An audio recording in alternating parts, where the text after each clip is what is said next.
Picture a young girl dressed in linen and gold standing beneath the high stone arches of a palace not her own. She is 13 years old and already crowned. Her face is pale not from fear, but from the weight of expectation. Behind her, the court chants words older than memory. Before her, a man twice her age extends his hand, not in affection, but in ceremony. The room smells of oil, sweat, crushed petals, and something more ancient, the dust of a history that has crushed others before her. Before we begin, if you value stories like this, hidden histories told with care and gravity, consider subscribing. Let us know where you're listening from. These are the stories too quiet for textbooks, yet too human to ignore. The girl's name was Anasta. Born in the early 16th century in a Balkan court overshadowed by war, empire, and holy fire, she was chosen not for her lineage, which was modest, but for her womb. The royal astrologers had spoken. A moon child would ensure continuity, a pale one, born beneath frost, with fingers like willow buds. She would be the vessel. Anasta's village had rejoiced. Her parents wept. It was not love they felt, not even pride, but a grief so ancient it had no language. The kind of grief peasants carried when one of their children was claimed by the needs of the powerful. No one refused the palace. They merely watched as the carriage took her.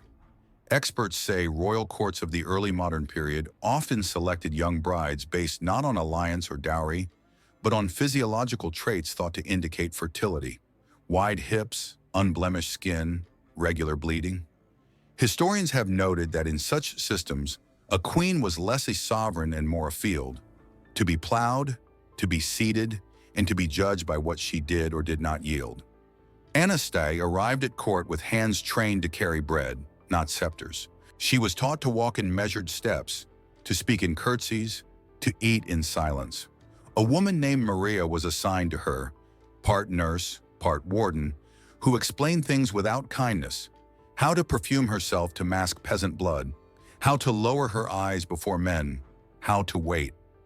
She was crowned with crimson and gold thread, beneath frescoes of Mary and Judith. She did not know what Judith had done. She thought queens were holy. She did not know that queens bled like livestock if they failed to give what they were taken for. The man she married, King Stefan, was not cruel by temperament, but by custom. He was taught, as his fathers had been, that the prosperity of the realm grew from two things: strong borders and fertile women. He had both, or so he believed, until months turned into years, and Anasta's belly remained flat. There were no children, and with the absence of children came whispers, then consultations, then examinations. She was still only 15, and somewhere, deep in the bone of the palace, the first room was prepared. A room with no windows, a room where women bled not from nature, but from hands. The first time they took her, it was with ceremony. Two women, veiled, gloved, entered her chambers in silence, accompanied by the physician priest and a steward, bearing folded cloth. It was spring, but the windows remained shut. Anasta was told to lie down on the embroidered couch and remove her underdress. She asked why. No one answered. According to medical historians, examinations of royal women in early modern Europe and the Balkans often took the form of ritualized invasions, part diagnosis, part performance of power. The woman's body became a site of political transparency. Her insides no longer her own, but a matter of national security. They said they were checking for signs of obstruction. They used instruments shaped like spoons, like slender knives. They whispered about a womb too cold, a cervix too closed, a pulse too weak. They bled her afterwards, just in case. The king did not attend, but he asked for a report. From that day forward, Anasta's movements were restricted. Her meals were laced with herbs. She was instructed to sleep on her left side, to bathe only in water blessed with salt and myrrh. On holy days, she was led into the chapel and made to kneel for hours, praying not for peace but for fertility. Maria whispered behind her, "You must not anger God by being empty." Within the court, the queen's barrenness became a source of both curiosity and disdain. The noblewomen avoided her eyes. Servants took to muttering that perhaps she was cursed. A tapestry was removed from her chambers. It had depicted a mother nursing twins. It was replaced by an icon of Saint Anne, Mother of the Virgin, whose womb had been opened by divine will. The message was clear. If Anasta could not produce, it was a failure of spirit. The queen's identity, or not once tethered to her crown, was being rewritten through her silence. She was no longer the girl chosen by prophecy. She was now a cautionary figure, a womb that had not bloomed. One advisor to the king, a man named Vukan, emerged as a key antagonist in her slow unmaking. A former theologian turned court scholar, he believed deeply in sacred order and biological duty. He had once written that infertility in a consecrated woman is a rupture in God's plan, and the state must act to mend it. He did not believe in evil, only in balance. And to him, Anasta was imbalance incarnate. It was Vukan who proposed the rite. In older chronicles, mostly forgotten, he had read of a womb-warming practice once used by Slavic midwives and monastic healers. A combination of smoke, heat, bloodletting, and confinement. It was never meant for queens, but he believed desperation justified revival. King Stefan, reluctant but cornered, agreed. He insisted it be done with care, behind closed doors. But history does not remember care. It remembers what followed. The rite would last 3 nights. It would begin with isolation. On the eve of the ritual, Maria undid Anasta's braids and led her through a hallway she had never seen. The walls grew narrow, the air dry. They descended. The room was neither dungeon nor chamber. It was something in between, a place designed to look holy while functioning as punishment. Incense burned at the corners. The bedding was straw, not silk. A small bowl of herbs steamed in the center. The door closed behind her with a sound that did not echo. It was too thick. Nothing inside that room could echo. She was 16, and her body was about to become a theater of belief. The first night passed in silence. No voices reached her. No one explained what would happen. The room smelled of burnt rosemary and rusted iron. A single candle sputtered in a recess above the door, and the shadows it cast moved like ribs, bending and folding across the ceiling. Anasta lay awake on the straw, her hands pressed between her knees. The warmth from the herb bowl had long since faded. In the records of other queens, Polish, Serbian, Hungarian, there are similar silences. Moments where their names vanish from court documents for weeks or months, only to reappear afterward bearing titles like purified or resanctified. These gaps, historians believe, conceal not just absence, but ordeal. At dawn, 2 women entered. Their faces were covered not with veils, but with waxy linen that sealed the mouth. They did not speak. One carried a small brazier, the other a wooden spoon and a cloth soaked in some dark resin. They rubbed the resin on her belly and inner thighs. Then they lit the brazier. Smoke filled the room, dense and heavy with something sweet, perhaps myrrh or dried rue. It made her gag. Her skin prickled. One of the women placed the spoon near the brazier, then pressed its rounded edge against her lower abdomen, holding it there as long as Anasta could bear. When she flinched, she was struck lightly across the shoulder. A correction, a ritual correction. This was the warming. According to medieval medical manuals from Constantinople and Kiev, heat was often believed to awaken a sleeping womb or drive out spiritual frost. In children, it was used to hasten puberty. In women, to restore bleeding. In queens, it was never intended to heal, only to justify what came next. By the second night, the pain began. She was bled behind the knees and ankles. The brazier returned, but this time the smoke smelled of burning hair. The cloths pressed against her belly were hotter. Her skin blistered. She was not allowed to touch water. Her lips cracked. Her urine turned dark. But she said nothing. It was not stoicism. It was a form of disassociation. Experts in historical trauma refer to this as ritual dissociation, when the mind severs itself from the body in response to orchestrated harm disguised as custom. Many women subjected to such rites describe a moment when the body feels like it belongs to someone else, an offering, a vessel, a wound performing on command. Anasta no longer thought in days, only in thresholds, the feel of the air when the door opened, the sound of footsteps, the moment just before the heat touched her again. On the 3rd night, the man came. He wore the vestments of a monk but was no true priest. His hands smelled of ash and wine. He read from a scroll in a tongue she did not know, words that hissed and looped like thorns. Then he gestured to her stomach and muttered a prayer that was not a blessing. He made a cut, shallow, precise, just beneath her navel. Not with a blade, but with a sharpened sliver of bone. A sacrificial act, he called it. A symbolic opening of the womb. She did not scream. She simply went still, as if her skin had decided to become stone. And then it ended. They left her there, bandaged and bleeding, for another day. When she was returned to her chambers, no one spoke of it again. The wound closed in time. But something else had opened. Something in her posture, her voice, her gaze. She was never the same girl again. She had become the shape the court required, a queen hollowed for hope, a symbol stitched with silence. For a time, the palace behaved as though nothing had happened. Curtains were changed, court functions resumed, and Anasta was expected to attend them. Upright, powdered, dressed in brocade stiff enough to hide her trembling. Her crown, though slightly loosened to accommodate her recurring headaches, remained fixed atop her skull. Those who passed her bowed, yet their eyes carried a new form of calculation. Not reverence, not sympathy, but the cold inspection reserved for damaged goods still under warranty. The months that followed became known to archivists as the apparition years, so called not for what was done, but for what was undone.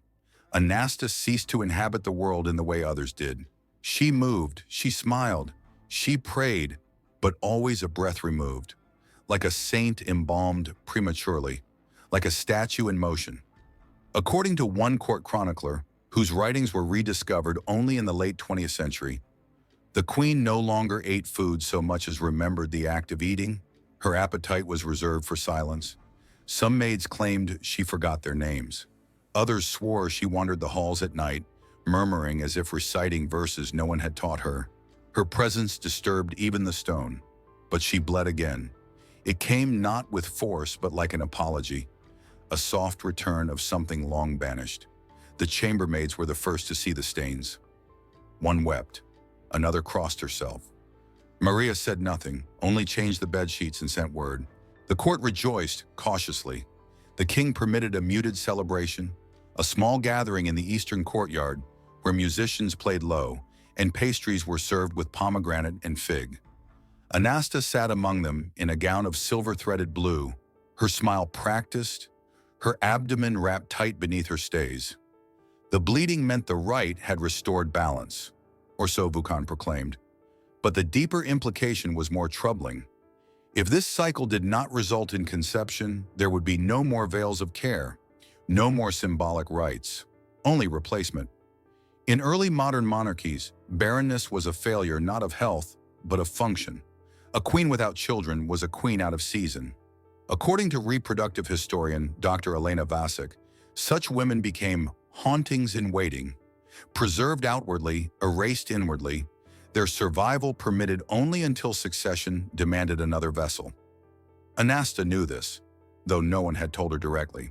She read it in the eyes of the steward who now served her meals without bowing, in the way Maria avoided mentioning children, in the new girl on Katerina, assigned to her chambers, who was younger, softer, and unmarked. Katerina did not know, not yet. She smiled too easily, hummed while brushing Anasta's hair, asked naive questions about the king's favorite dishes. She had come from a noble family fallen on hard times, the kind that offered daughters in exchange for proximity. She thought her position an honor. Anasta began to watch her, not cruelly, not possessively, but like one might watch a candle set too close to a curtain. Winter came, and with it another bleed. And then another. The palace held its breath. The king visited her chamber for the first time in over a year. He entered quietly, sat on the edge of her chair, and asked nothing of her body. Instead, he looked at her face, as if trying to remember a different version of it, one not shaped by failed rites and forced silences. He touched her hand. She let him. The room was too still to resist. Some scholars argue that King Stefan's behavior in these later years reveals a quiet disillusionment with Vukan's ideology. A man torn between duty and the image of his wife as more than a vessel. But kings do not confess regret. They act, They delay, they substitute. And so while he did not dismiss Anasta, he allowed Katerina's elevation, from handmaiden to favored attendant, a distinction with no clear title, but many implications. It is unclear when the queen began her quiet campaign. There are no letters, no manifestos.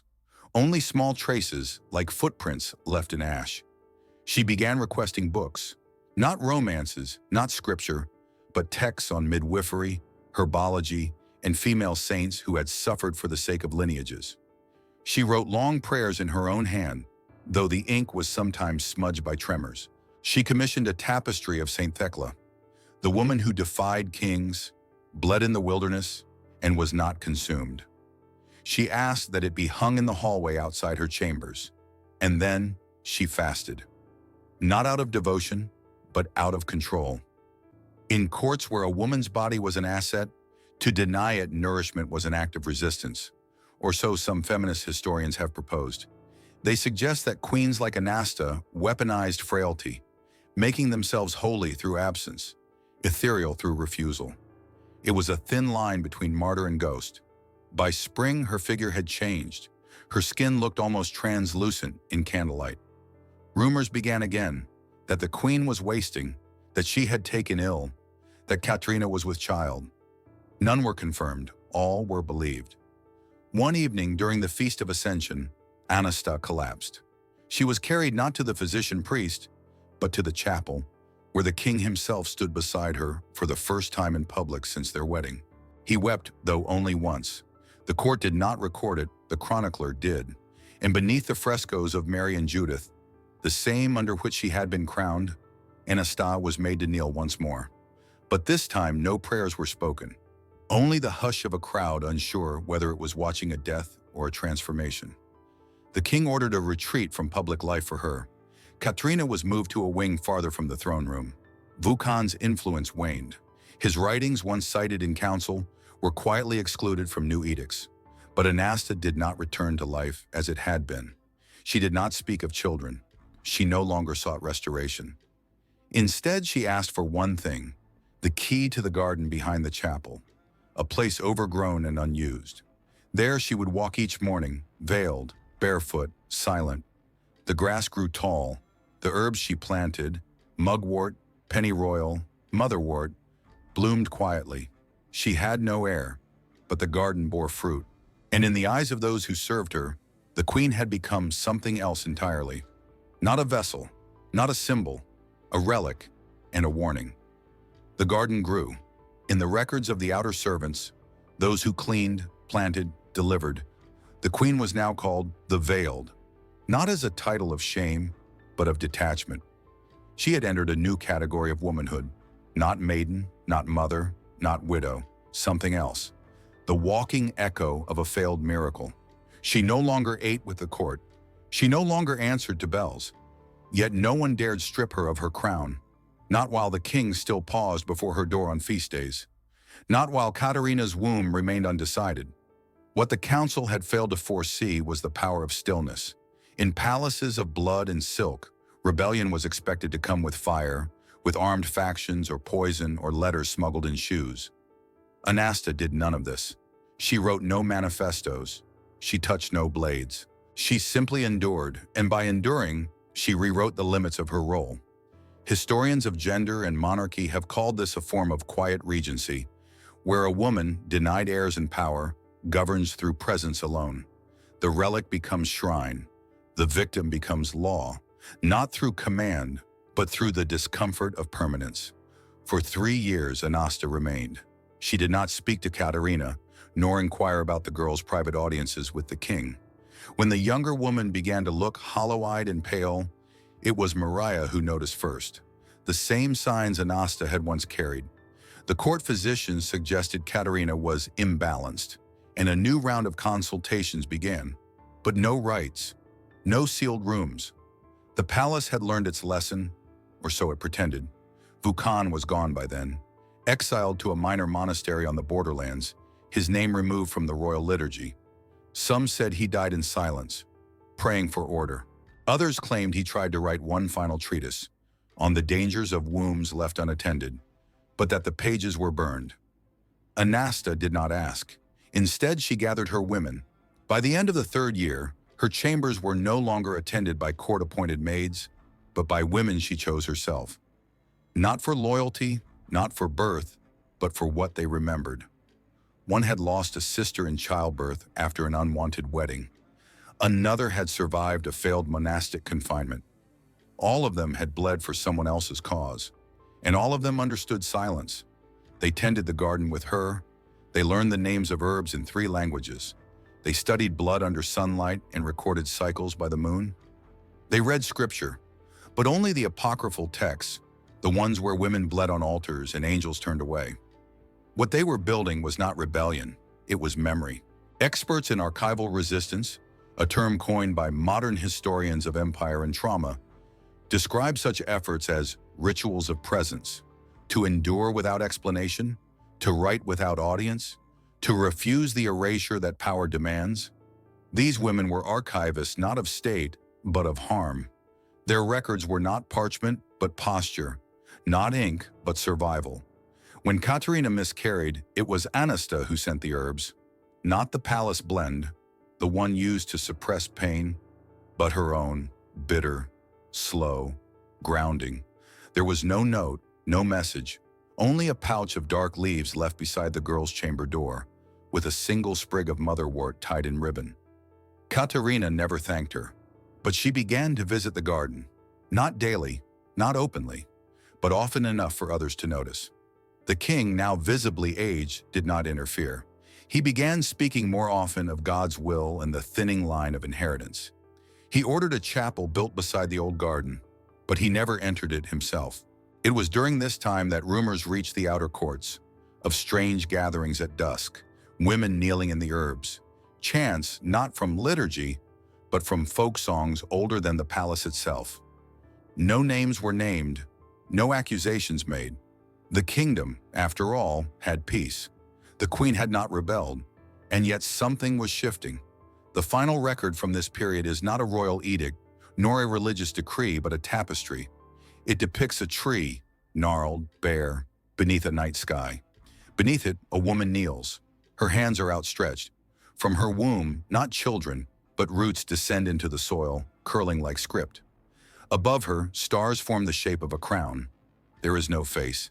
It hangs now in the National Museum, labeled only Unknown Queen, Balkan region, circa 16th century. But those who know the garden know her name, and those who walk barefoot through rosemary and ash know that silence, too, is a form of legacy.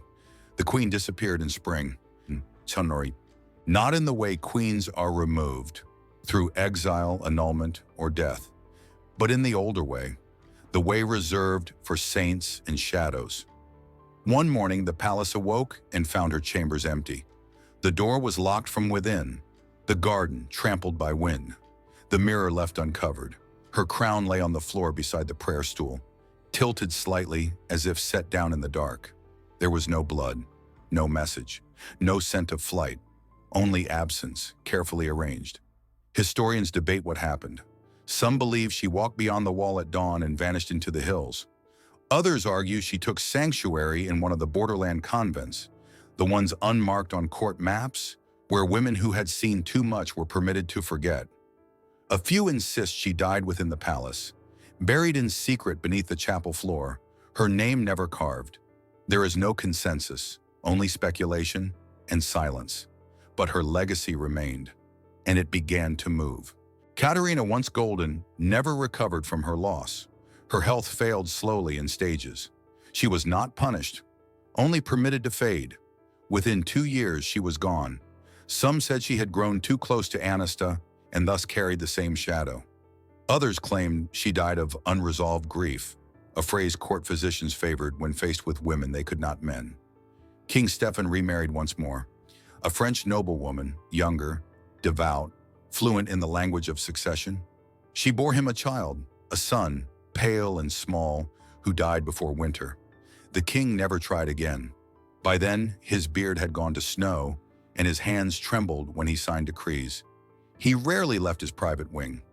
The kingdom, once defined by strength and heirs, became a place of memory, and then of doubt. And still the garden grew. No one was assigned to tend it, yet no weeds overtook it. The herbs continued to flower in unseasonal rhythms. Local women, summoned to court for other tasks, began requesting to walk near it. Not inside, on just near, as if the soil remembered something their bodies did not. In one account, written by a foreign ambassador who visited the palace decades later, he describes the garden as a curious anomaly, untamed yet oddly reverent, like a grave never marked but never neglected. He did not know the queen's name, but he noted that women bowed before stepping past its gate. The court archives list Anasta as missing, not deceased, a bureaucratic compromise, but absence, when sustained long enough, becomes its own presence. Over time, young noblewomen spoke of her not as a queen, but as something older, a figure invoked in whispers, especially by those who bled too early or not at all. To carry Anasta, they would say, meant to carry silence, to choose stillness over submission, to leave a wound open, not to heal, but to remember. In theological texts of the early 17th century, a peculiar symbol begins to appear, a circle with no center. Some scholars link it to Anasta, a womb emptied by design, a crown set down, a warning against kingdoms that consume their own queens. And in the museum, beneath a tapestry of the woman tree, the curators eventually placed a plaque. It reads, "She bore no heirs, but she left root." It is the only official acknowledgement she ever received.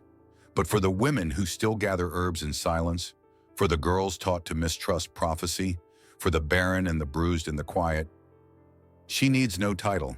She has already been written into the body, into the soil, into the long, unbroken sentence of history that refuses to end with a child. History prefers clean endings, a crown passed, a child born, a tomb sealed. But Anasta's story defied all three. She left behind no body, no bloodline, no monument, only questions. And questions, unlike heirs, do not die. They scatter, they seed, they grow in places no scribe would think to look.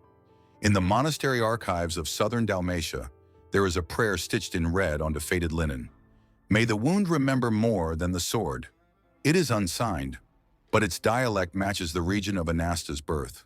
Scholars speculate it was part of a secret devotion, not to saints, but to the unnamed, the ones who were taken and never returned. In the margins of a midwife's manual, dated 100 years later, a note appears beside the description of womb-cleansing smoke. "Do not perform on unwilling girls. Let the silence of the queen be your warning." And in the folklore of certain Balkan villages, passed from grandmothers to daughters over coals and broth, there are still tales of a barefoot queen who walked into the woods and became a tree. Her fruit, they say, cannot be eaten, only touched. It is bitter and it weeps sap, and if you press it to your chest, your dreams will tell you what you are not ready to remember. There are no portraits of her, there are no dates of death, there is no lineage, and yet she persists. Not as ghost, not as martyr, but as fracture, as memory's refusal to fade, as the shape a woman's body leaves when it is emptied of duty, but not of will. In every palace that still teaches girls how to kneel before blessing, in every document that names a woman only by what she bore, in every silent hallway where power echoes louder than speech, she waits, not to be vindicated, only to be seen.